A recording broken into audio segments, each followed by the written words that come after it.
Hello friends, എല്ലാവർക്കും എൻ്റെ ചാനലിലോട്ട് സ്വാഗതം. ഇനി ഞാൻ ഉണ്ടാക്കുന്നത് ബ്രേക്ക്ഫാസ്റ്റ് ആയിട്ടോ ഡിന്നറായിട്ടോ കഴിക്കാൻ പറ്റുന്ന നല്ലൊരു ദോശയാണ്. എളുപ്പത്തിൽ തന്നെ ഉണ്ടാക്കാം. അരിയുടെ ആവശ്യമൊന്നുമില്ല, അരി കുതിർത്ത് അരിപ്പൊടി ഒന്നും വേണ്ടാത്ത വളരെ ടേസ്റ്റി ആയിട്ടുള്ള നല്ല മൊരിഞ്ഞ ദോശയുടെ വീഡിയോ ആയിട്ടാണ് ഞാൻ വന്നിട്ടുള്ളത്. അപ്പോൾ വീഡിയോ എന്താണെന്ന് കണ്ടു നോക്കാം. ഒരു പാത്രം എടുത്തിട്ട് അതിലോട്ട് 1/2 കപ്പ് റവ ഇട്ട് കൊടുക്കാം. ഇതിലോട്ട് 1 കപ്പ് സാധാരണ പച്ചവെള്ളം ഒഴിച്ച് കൊടുക്കുന്നുണ്ട്. എന്നിട്ട് നന്നായിട്ടൊന്ന് മിക്സ് ചെയ്തെടുക്കണം. മിക്സ് ചെയ്തതിന് ശേഷം ഒരു 10 മിനിറ്റ് ഇങ്ങനെ തന്നെ വെക്കാം. അപ്പോൾ ഈ വെള്ളമൊക്കെ റവ ഒന്ന് കുടിച്ചോളൂ. അതിന് വേണ്ടിയിട്ട് 10 മിനിറ്റ് ഇങ്ങനെ മൂടി വെച്ച് കൊടുക്കാം. ഇപ്പം 10 മിനിറ്റ് ആയിട്ടുണ്ട്. നമുക്ക് നോക്കാം റവയൊക്കെ എന്തായിട്ടുണ്ട് എന്ന്. നല്ല സോഫ്റ്റ് ആയിട്ട് വന്നിട്ടുണ്ട്. തൊടുമ്പം തന്നെ അറിയാം നല്ല സോഫ്റ്റ് ആയിട്ടുണ്ട്. ഇനി നമുക്ക് ഇതിലോട്ട് ഞാൻ ചേർക്കുന്നത് 1 കപ്പ് ഗോതമ്പ് പൊടിയാണ്. അതിട്ട് കൊടുക്കാം. ഫ്രഷ് ആയിട്ട് ഇട്ട് കൊടുക്കാം. അതിൽ കട്ട പിടിക്കും. ഇത് വീണ്ടും ഇട്ട് കൊടുക്കാം ഫുള്ളായിട്ട് തന്നെ. എന്നിട്ട് നമുക്ക് ഇതിലോട്ട് നേരത്തെ ഞാനിപ്പോൾ 1 കപ്പ് വെള്ളം ചേർത്തിട്ടുള്ളത് വീണ്ടും 1 കപ്പ് തന്നെ ഒഴിക്കുന്നുണ്ട്. നന്നായിട്ടൊന്ന് മിക്സ് ആക്കി എടുക്കാം. ഇപ്പോൾ ഞാൻ ഒട്ടും കട്ടയില്ലാതെ തന്നെ കലക്കി എടുത്തിട്ടുണ്ട്. ഇതിലോട്ട് ആവശ്യത്തിനുള്ള ഉപ്പ് ചേർത്ത് കൊടുക്കാം. ഒന്നും കൂടി കലക്കിയ ശേഷം നല്ല കട്ടിയുണ്ട്. ഞാനിപ്പോൾ ടോട്ടലി 2 കപ്പ് വെള്ളം ഒഴിച്ചിട്ടുണ്ടായിരുന്നു. ആദ്യം 1 കപ്പ് പിന്നീട് 1 കപ്പ്, ഇപ്പോൾ 1/2 കപ്പും കൂടി ഒഴിച്ച് കൊടുക്കുന്നുണ്ട്. ടോട്ടലി 2.5 കപ്പ് വെള്ളമാണ് ഞാൻ ഒഴിച്ച് കൊടുത്തിട്ടുള്ളത്. ഇത്രയും മതി. ഇനി വെള്ളം കൂടി പോയാൽ ഇത് വെള്ളമായിട്ട് നിൽക്കും. എന്നിട്ട് നമുക്കിനി ദോശ ഉണ്ടാക്കാൻ തുടങ്ങാം. അതിനിപ്പോൾ ഞാൻ പാൻ ചൂടാക്കാൻ വെച്ചിട്ടുണ്ടായിരുന്നു.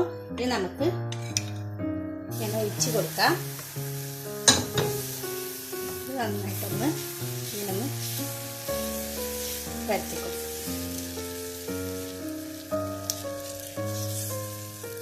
നല്ല മൊരിഞ്ഞ ദോശയാണ് ഞാൻ ഇവിടെ റെഡിയാക്കാൻ പോകുന്നത്. ഇതിന് നമുക്ക് സൈഡിലൊക്കെ കുറച്ച് നെയ്യിട്ട് കൊടുക്കാം. ഇത് ഓപ്ഷനിലാണ്, നിങ്ങൾക്ക് വേണമെങ്കിൽ ഇട്ട് കൊടുത്താൽ മതി, നിർബന്ധമൊന്നുമില്ല. സൈഡിൽ ഇട്ട് കൊടുത്താൽ മതി. ഇനി മൂടി വെക്കേണ്ട ആവശ്യമില്ല. അങ്ങനെ തന്നെ ഒന്ന് പൊരിച്ചെടുക്കണം. അപ്പോൾ ഒരു സൈഡ് റെഡി ആയിട്ടുണ്ട്. നമുക്കിതിനൊന്ന് തിരിച്ചിട്ട് കൊടുക്കാം. അതേപോലെ തന്നെ ആ സൈഡ് നല്ലോണം ഒരു മുരിച്ച് കൊടുക്കണം. പെട്ടെന്ന് എടുക്കണ്ട.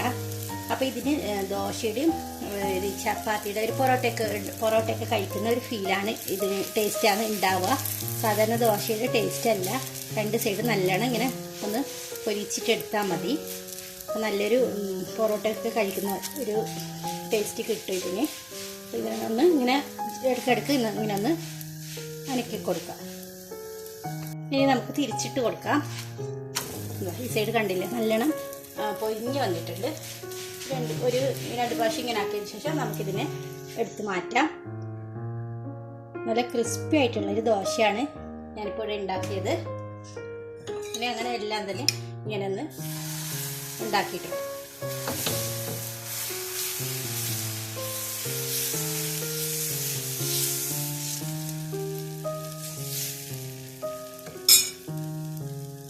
അങ്ങനെ നല്ല മൊരിഞ്ഞ ദോശയുടെ റെഡി ആയിട്ടുണ്ട്.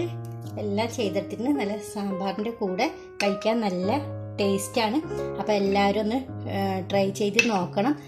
നല്ല കടക്കിലുള്ള ഒരു ദോശയാണ്. അതായത് നല്ല സോഫ്റ്റും അല്ല, എന്നാൽ നല്ല ചപ്പാത്തിയുടെ പൊറോട്ടയുടെ ഒക്കെ നല്ല രുചിയാണ്. ആ നെയ്യുടെ ഒക്കെ നല്ല സ്മെല്ല് വരുന്നുണ്ട്. അപ്പോൾ എല്ലാവരും ഒന്ന് ട്രൈ ചെയ്ത് നോക്കണം. വളരെ എളുപ്പത്തിൽ തന്നെ ഈ ബ്രേക്ക്ഫാസ്റ്റ് എല്ലാവർക്കും ഇഷ്ടപ്പെടുമെന്ന് വിചാരിക്കുന്നു. ഇഷ്ടമായാലും എൻ്റെ വീഡിയോ ഒന്ന് ലൈക്ക് ചെയ്യാനും ഷെയർ ചെയ്യാനും മറക്കരുത്.